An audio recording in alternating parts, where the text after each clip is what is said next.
Hello दोस्तों, आप सबका स्वागत है मेरे चैनल पे। आज मैं व्हाट इफ स्टोरी का पार्ट 3 कंटिन्यू करने जा रहा हूँ। दोस्तों, अगर आपने इस स्टोरी के पहले 2 पार्ट नहीं देखे हैं तो डिस्क्रिप्शन में मैंने इस स्टोरी का प्लेलिस्ट दे दिया है, तो सबसे पहले जाकर आप उन दोनों पार्ट्स को देख लीजिए। तो चलिए ज़्यादा देर ना करते हुए वीडियो को स्टार्ट करते हैं। वीडियो के शुरुआती पेजेस में हम वीरस को देखते हैं। वीरस अपने प्लेनेट ऑफ डिस्ट्रक्शन तक पहुँचने वाला होता है।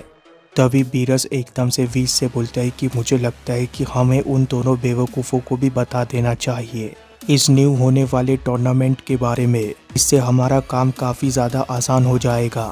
हमें यूनिवर्स के जगह जगह जाकर कैंडिडेट को ढूंढना नहीं पड़ेगा। जवाब में वीज बोलता है कि ये तो काफ़ी अच्छा आइडिया है। आपके इस आइडिया से मतलब ये है कि आप ये चाहते हो कि गोकू और वेजिटा कैंडिडेट्स ढूंढ कर लाए। वीरस बोलता है कि हाँ वीज, तुमने बिल्कुल सही कहा, मैं ऐसा ही चाहता हूँ। और वैसे भी क्या तुमने सुना नहीं ग्रैंड प्रिस्ट ने आखिर में क्या कहा था कि हमें ऐसे वॉरियर्स को ढूंढना पड़ेगा जो कि ग्रैंड ज़ेनो को पसंद आए। मुझे लगता है कि टूर्नामेंट ऑफ पावर में यूनिवर्स 7 के जिन वॉरियर्स ने पार्टिसिपेट किया था वही काफ़ी रहेंगे। वीज बोलता है कि आपने बिल्कुल सही कहा माय लॉर्ड। वीज के इतना बोलती हम देखते हैं कि वीरस और वीज एकदम से अपने प्लेनेट ऑफ डिस्ट्रक्शन तक पहुंच जाते हैं। जैसे ही वीज और वीरस प्लेनेट ऑफ डिस्ट्रक्शन तक पहुंचते हैं वैसे ही उन्हें धमाकों की आवाज़ सुनाई देती है।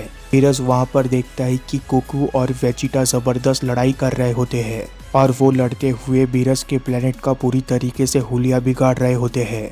इस चीज़ को देखकर वीरस को एकदम से गुस्सा आ जाता है गोकू और वेजिटा के ऊपर। वीरस बोलता है कि वीज, जल्दी से जाकर इन दोनों को रोको। अगर तुमने इन दोनों को अभी और इसी वक्त नहीं रोका तो मैं भी इस लड़ाई में इंटरफियर करूंगा। वहीं पर दूसरी तरफ हम देखते हैं कि गोकू और वेजिटा एक दूसरे की तरफ काफी तेजी से बढ़ रहे होते हैं। दोनों को बिल्कुल भी अंदाजा नहीं होता कि वहां पर वीरस आ चुका है। एकदम से हम देखते हैं कि जैसे उन दोनों के फिस्ट आपस में टकराने वाले होते हैं वैसे वहां पर कोई तो आकर उन दोनों के फिस्ट को रोक देता है। ये शख्स इतना ज़्यादा पावरफुल होता है कि इसने सिर्फ अपने एक उंगली से ही इन दोनों को रोक दिया होता है। और इसके दूसरे ही पल ये रिवील हो जाता है कि आखिर ये शख्स कौन होता है। ये शख्स और कोई नहीं बल्कि वीज होता है। वीज बीच में इंटरफियर करके गोकू और वेजिटा की लड़ाई को रोक देता है। वीज को वहाँ पर देखकर गोकू और वेजिटा दोनों ही हैरान रह जाते हैं। ये लड़ाई तो वीज के यहाँ पर आ जाने से ख़त्म हो जाती है, पर वहीं पर दूसरी तरफ अर्थ में एक लड़ाई स्टार्ट होने वाली होती है। हम एकदम से पिकोलो को देखते हैं। पिकोलो बोलता है कि ट्रंक्स, बातें बहुत हो चुकी है, अब तुम हमें ये बता दो कि आखिर तुम्हारे साथ क्या हुआ था।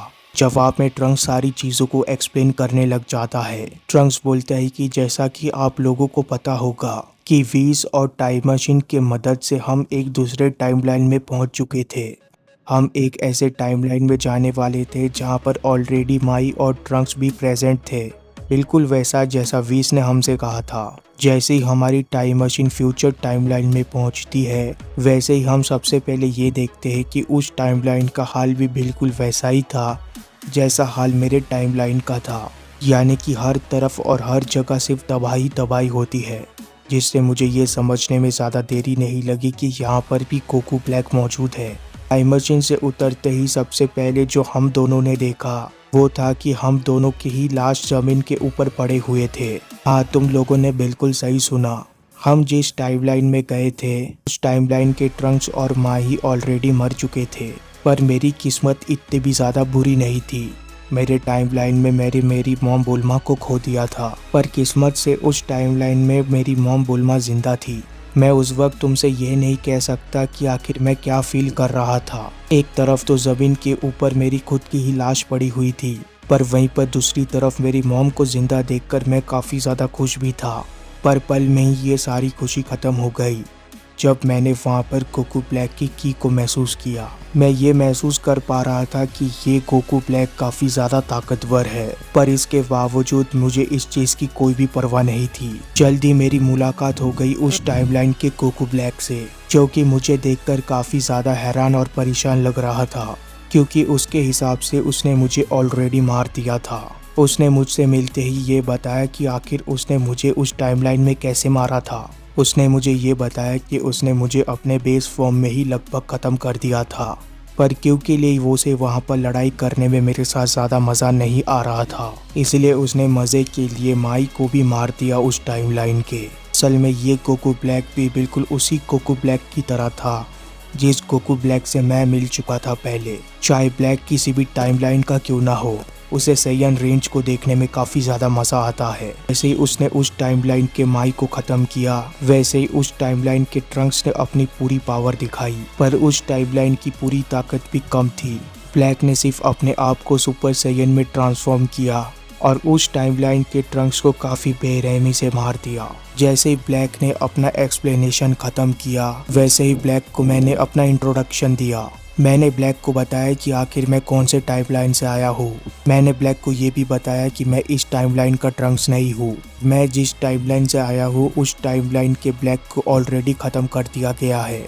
जैसे ब्लैक इस बात को सुनता है, वैसे ब्लैक एकदम से सुपर सैयन में ट्रांसफॉर्म हो जाता है। ब्लैक के ट्रांसफॉर्म होते ही मैं भी ट्रांसफॉर्म हो जाता हूँ सुपर सैयन में, और हम दोनों एक दूसरे की तरफ काफी तेजी से बढ़ने भी लग जाते हैं। सुपर सैयन में ट्रांसफॉर्म होने के बाद हम एक दूसरे का मुकाबला करते हैं। डैड के साथ ट्रेनिंग करने की वजह से उस वक्त मैं काफी ज्यादा ताकतवर बन चुका था, जिसके वजह से गोकू ब्लैक के सुपर सैयन में होने के बावजूद मैं उसे काफी अच्छी तरीके से मैच कर पा रहा था। हम दोनों ही एक दूसरे को काफी टक्कर दे रहे थे, एक दूसरे के ऊपर लातों और मुक्कों की बौछार कर रहे थे। गोकू ब्लैक गोकू के बनाए गए अटैक्स को मेरे ऊपर लगातार ट्राई कर रहा था। मैं ऑलरेडी गोकू ब्लैक के रोजे फॉर्म को देख चुका था, इसलिए मुझे पता था कि गोकू ब्लैक बस मेरे साथ टाइम पास कर रहा है। मुझे इस चीज़ का एहसास होते ही मैं एकदम से ट्रांसफॉर्म हो गया अपने सबसे ताकतवर फॉर्म में, और मैंने गोकू ब्लैक को भी ये कह दिया था कि मैं उसके रोजे फॉर्म को जानता हूँ,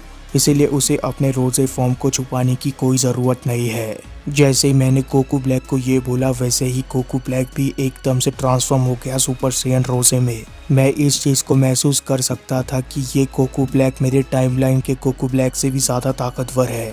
ट्रंक्स अपने कहानी को आगे एक्सप्लेन कर ही रहा होता है कि तभी एकदम से सीन शिफ्ट हो जाता है। हम प्रेजेंट टाइम इनके एक अजीब से प्लेनेट को देखते हैं। ये प्लेनेट काफी ज्यादा अजीब लग रहा होता है, अंदर से और बाहर से भी। इस प्लेनेट के अंदर हम देखते हैं कि चारों तरफ हवाएं चल रही होती है, हमें वहाँ पर कोई भी नहीं दिख रहा होता। पर इसके दूसरे ही पल हमें वहाँ पर एक शख्स दिखता है। ये काफी ज्यादा जाना पहचाना शख्स होता है। ये और कोई नहीं बल्कि हत्यारा हीट होता है। हीट अपने पॉकेट्स के अंदर हाथ देकर इस प्लेनेट के अंदर जा रहा होता है। इस प्लेनेट के अंदर जाते हुए हीट बोलता है कि ये तो काफी अजीब तरीके का प्लेनेट है। यहाँ पर काफी सारे प्लेनेट एक साथ मौजूद है, और पता नहीं आखिर इस प्लेनेट के बाहर वो चेन कैसा लगा हुआ था जिसे तोड़कर मुझे अंदर आना पड़ा। इतना बोला ही होता है कि तभी हीट अपने पीछे एक कैसल को देखता है। उस जगह पर हीट बोलता है कि शायद मेरा नेक्स्ट शिकार उस कैसल के अंदर ही होगा। मैं यूनिवर्स 6 के हर एक जगह पर घूमा हूँ, पर मैंने आज तक इस तरीके की अजीब जगह को नहीं देखा है। मुझे इस बार पहली बार ही लग रहा है कि इस बार मुझे किसी ने गलत जगह पर भेज दिया है जानबूझकर। हीट के इतना बोलते ही वो एकदम से उस कैसल की तरफ जाने लग जाता है, और जैसे ही हीट उस कैसल तक पहुंचने वाला होता है, ऐसे ही उसे वहां पर एक जबरदस्त एनर्जी एक्सप्लोजन देखने मिलता है। एकदम से हीट को एक अजीब सी एनर्जी महसूस होती है।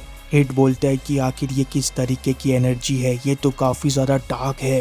तभी इसके दूसरे ही पल हीट को एक शख्स दिखता है जो कि उसके ही तरफ आ रहा होता है, और जैसे ये शख्स हीट के काफी ज्यादा नजदीक आ जाता है, वैसे हीट देखता है कि ये एक सैयन जैसा दिखने वाला क्रीचर होता है, जिसके लंबे ब्लैक बाल होते हैं, चेहरे पर मास्क लगा हुआ होता है। नॉर्मल सैयन से काफी ज्यादा बल्कि लग रहा होता है ये। इस सैयन को वहां पर देखकर हीट पूरी तरीके से हैरान रह जाता है।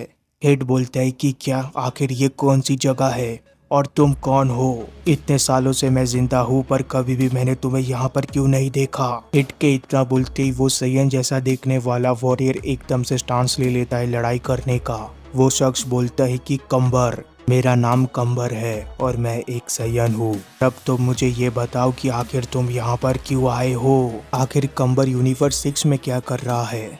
अगर वो यूनिवर्स 6 का सैयन है तो प्लेनेट सैडाला पर क्यों नहीं रहता, और इस प्लेनेट पर ये लॉक क्यों लगा हुआ है? ये हम तब जानेंगे जब इसका नेक्स्ट पार्ट आएगा। तब तक के लिए चैनल को सब्सक्राइब कर देना, वीडियो को लाइक कर देना। Goodbye, take care, thank you.